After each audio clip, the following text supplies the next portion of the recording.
If I understand you correctly, the construct that you function in says we're a bunch of people and we will do whatever is necessary to protect our species. Now, why do bad things happen? I mean, that's a question many people ask Christians. You say your God is a God of love, He's a God of care, and Christians obviously has to scramble around to answer that one, but I want to put it to you then. Why do bad things happen? Why do people lie? Why is there corruption? Why is there rape and murder if we're programmed to not do that? We're not programmed to not do that. We're programmed to do what's best for our survival. But we also have to look at it from the other perspective. It's not genetics everything, and the environment in which we grow up and the environment which shapes us that has no impact. It's a combination of both.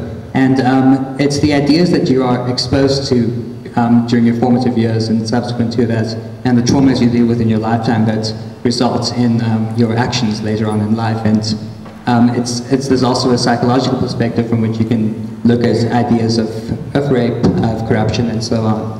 And you've got to look at the individual history to see how it happens and what causes it. So what does happen? Again, it depends on every individual. For some individuals, for example, corruption would be as a result of having a deprived childhood and now seeking to have as much as possible to overcome that.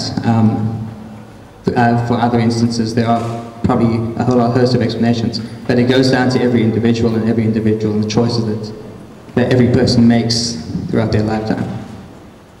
But that's in contrast to their instinct to protect their species, because they are abusing their species for their own purposes. Isn't that two thoughts in contrast? No, not really, because your first instinct is to self-preserve. Your second instinct is to make sure your species survives. And naturally, your first instinct would override your second. Naturally, your first instinct... Yeah, the instinct to self-preserve and to survive would override the instinct to perpetuate the entire species.